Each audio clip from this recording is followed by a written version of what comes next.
Welcome to the first episode of the Peer Support Club. On today's episode, the topic is about how to help others handle stress at Home 101 COVID edition. As our objective of the day is how do we live in a healthy way as we live in a community. Since Corona and also quarantine, we've been staying home like almost a year.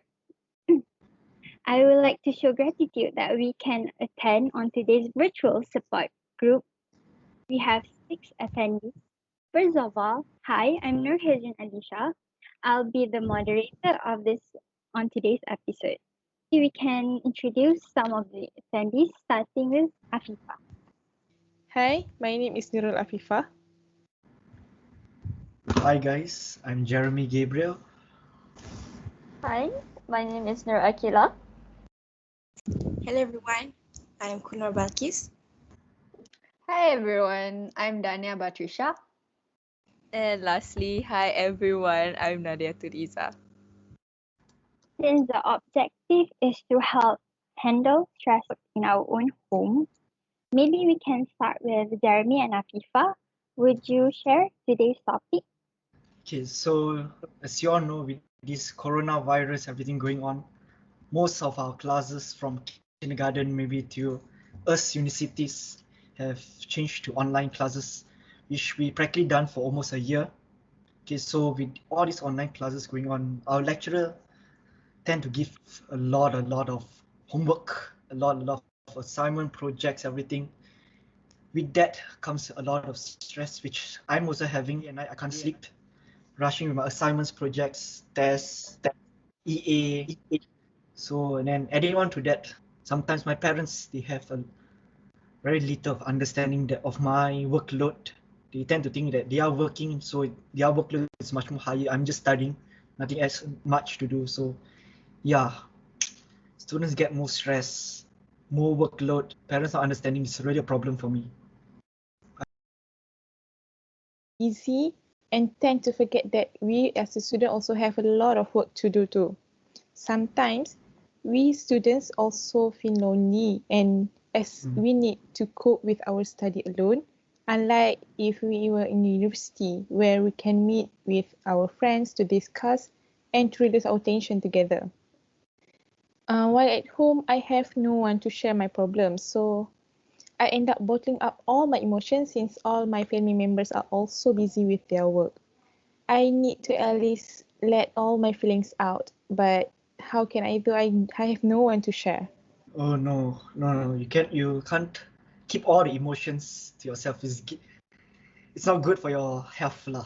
And then so you have to let out some of the feelings, not all, some of it.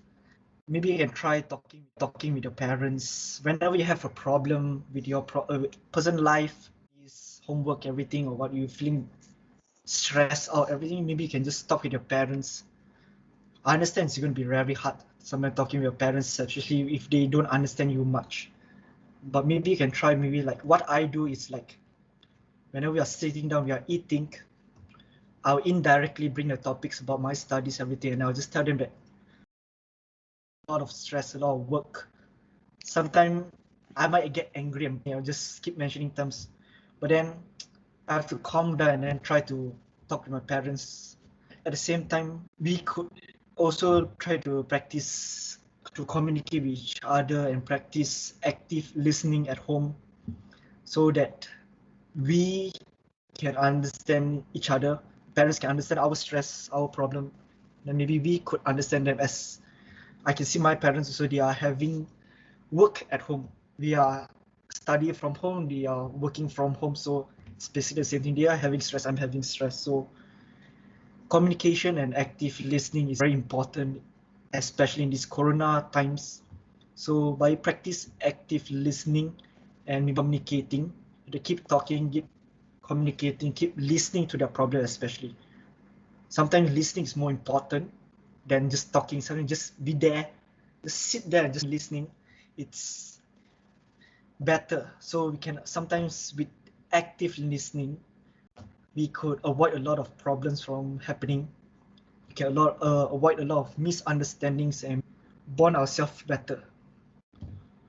Yeah, I think I need to practice these types of active listening with my family at home too. So thank you for your suggestion. Maybe I should do the table talk. Thank you for sharing, Jeremy and Afifa. How about Akila and Balkis? Is there anything that you mind to partake? I believe that most people have no channel to release their stress due to the pandemic, which is basically me right now. I totally agree with Balkis because I have been feeling the same lately. And Balkis and I live nearby, so we actually do many sorts of things together, like jogging, swimming, and many more. But due to the MCO, we're not able to do all the things we used to do together. And I have realized that Balkis has been feeling under the weather lately. So as a moral support, I sent over some food to her since we can't see each other face to face. I sent her some food because food contains endorphin and it will help to boost her happiness. And sometimes we will also video call together and I will listen to all her problem so that she could feel appreciated. And this is a part of the active listening.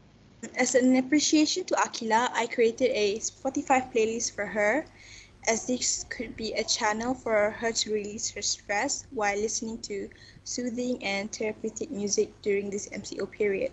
This is because Akila is not the type of person who would open up about her problems or feelings. So in order to help her and also respect her privacy, I created her a playlist, which she could listen at home or while driving, because some people prefer to go outside for a drive to look at the greens in order to release stress while listening to music.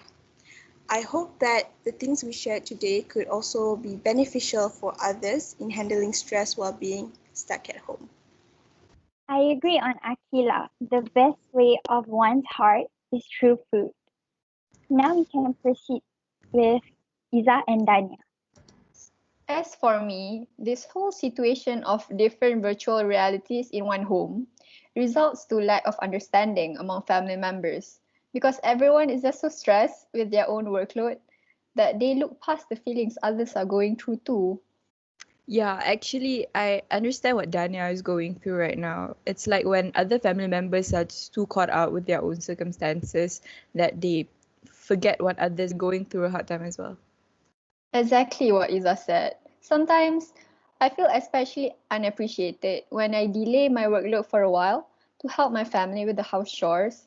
But when I ask for a timeout to settle my university assignments, which are a lot, these actions are not reciprocated. I feel they are so stressed with theirs that they did not realize that I was stressed too. My God, I had a realization before that I overlooked my brother's feelings when I was on my monthly menstrual mood swings, or what we ladies call PMS. Maybe this can help you. So once when my brother received results lower than his expectations, I straight up nagged at him for his lack of studying. Then I realized I could have been more considerate and treated him better by paying attention to his body language first. When I recalled back the situation, he was more quiet than usual and kept his head lower throughout the day. I should have focused on the interpretations of his body language, or what is known as kinesics. I have heard that body expressions are congruent in accordance to interpreting emotions. They say each gesture is like a single word. Besides, 55% of communication consists of body language. Oh wow, and another important aspect to consider is feeling empathic for others. So let us all remember to respect that other people's experiences might not be the same as ours. Wow, those are very fruitful sharing sessions. From this, I hope everyone gained a deeper insight on the things we shared today, especially on active listening done by Jeremy and also Afifa through Table Talk, and moral support through food and playlists done by Akila and Bakis. Last but not least, integrating body language and empathy in Danya and Iza's insight. Catch us on the next episode next week. Don't forget to tune in.